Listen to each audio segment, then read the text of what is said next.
যশোরে ঝড় বৃষ্টিতে ফলন বিপর্যয়ের আশঙ্কায় আগেভাগেই বোরো ধান কেটে ফেলেছেন কৃষক। তীব্র দাবদাহ উপেক্ষা করে বোরো ধান কাটা ও মাড়াইয়ে ব্যস্ত রয়েছেন তারা। প্রযুক্তি সহায়তা দিয়ে এ কাজে সহায়তা করছে কৃষি বিভাগ। যশোর থেকে আকরামুজ্জামানের রিপোর্ট।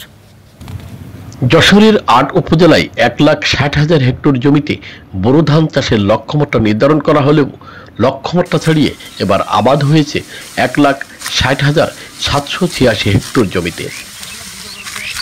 আবাদের শুরু থেকে আবহাওয়া অনুকূলে থাকায় ভালো ফলন পাওয়া গেছে।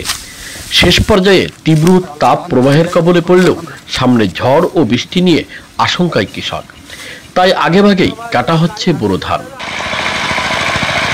ধানটা ঘরে তুলতে পারতেছি, এটাই আমাদের আনন্দ। কোনো সমস্যা নেই, আল্লাহর রহমতে আলহামদুলিল্লাহ, এর অধিক কোনো বিষয় না। গত কয়েক বছর ধরে বৈরী আবহাওয়া সহ নানা প্রতিকূলতার কারণে ধান আবাদে লোকসান গুনছেন চাষি। এবছর তাই ঝড়ে ক্ষতি হওয়ার আগেই ফসল তুলে নিচ্ছেন তারা। যদি বৃষ্টি বাদল হয় তাহলে তো উঠতে পারবো না, এই জন্যই কাঁচা বাসা কাটি নিয়ে উঠেছি। বড় ধরনের দুর্ঘটনা যদি ঘটে, আকাশে দেখা যাচ্ছে আপনার সূর্য তাপ মেলা। কিছু কিছু ধান পুরোপুরি পেকেছে, কিছু কিছু ধান বাকি আছে, ৮০% পেকেছে, কিন্তু বড় যদি বৃষ্টি হয় সেই ভয়তে আমরা ধান কেটে দিচ্ছি।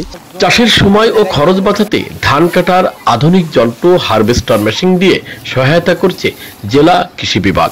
কৃষকরা রাত্রে হারভেস্টার দিয়েও আমাদের এই ধান কর্তন করতেছে।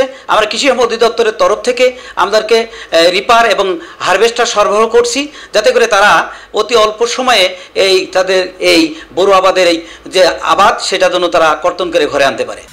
ইতিমধ্যে জেলায় মোট আবাদের ৩৫% ধান কাটা হয়েছে। বাকি ৬৫% ধান ১ সপ্তাহের মধ্যে কাটা সম্ভব বলে জানিয়েছেন চাষিরা। যশোর থেকে আকরামুজ্জামান, চ্যানেল আই।